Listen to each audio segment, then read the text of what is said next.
PAN India star Prabhas Salaar ನಂತರ ಕಲ್ಕಿ ಅವತಾರ ಎತ್ತಿದ್ದಾರೆ. ಹೌದು, ಪ್ರಭಾಸ್ ಅಭಿನಯದ ಕಲ್ಕಿ 2898 AD ಸಿನಿಮಾವು ವಿಶ್ವದಾದ್ಯಂತ ತೆರೆ ಕಂಡಿದೆ. ಸುಮಾರು 600 ಕೋಟಿ ರು ಬಜೆಟ್ನಲ್ಲಿ ನಾಗ್ ಅಶ್ವಿನ್ ನಿರ್ದೇಶನ ಮಾಡಿರುವ ಈ ಸಿನಿಮಾದ ಮೇಲೆ ಇನ್ನಿಲ್ಲದಷ್ಟು ನಿರೀಕ್ಷೆ ಇಟ್ಟುಕೊಳ್ಳಲಾಗಿತ್ತು.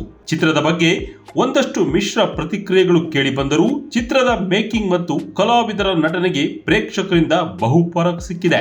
ಭೈರವ ಎಂಬ ಪಾತ್ರದಲ್ಲಿ ಪ್ರಭಾಸ್ ಕಾಣಿಸಿಕೊಂಡರೆ ಅಶ್ವತ್ಥಾಮನಾಗಿ ಅಮಿತಾಬ್ ಬಚ್ಚನ್ ಮಿಂಚಿದ್ದಾರೆ. ನಾಯಕಿಯಾಗಿ ದೀಪಿಕಾ ಪಡುಕೋಣೆ ನಟಿಸಿದ್ದಾರೆ. ಇನ್ನು ಹೈದರಾಬಾದ್ನ ಚಿತ್ರಮಂದಿರವೊಂದಕ್ಕೆ ಪ್ರಭಾಸ್ ತಾಯಿ ಶಿವಕುಮಾರಿ ಭೇಟಿ ನೀಡಿದ್ದರು. ಅಭಿಮಾನಿಗಳ ಜೊತೆಗೆ ಮಗನ ಸಿನಿಮಾ ನೋಡಿ ಸಂತಸ ಪಟ್ಟರು. ಇದೇ ವೇಳೆ ಚಿತ್ರಮಂದಿರದ ಎದುರು ಕಲ್ಕಿ 2898 AD ಸಿನಿಮಾದಲ್ಲಿ ಬಳಕೆಯಾಗಿರುವ ಬುಜ್ಜಿ ಕಾರನ್ನು ನೋಡಿ ಫ್ಯಾನ್ಸ್ ಖುಷಿ ಪಟ್ಟಿದ್ದಾರೆ. ಇಲ್ಲಿದೆ ನೋಡಿ ಆ ಕುರಿತ ವಿಡಿಯೋ.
మీరు తీసుకుంటారా? మీరు ఎవరు ఇక్కడ పని చేస్తారు ఉండదమ్మా.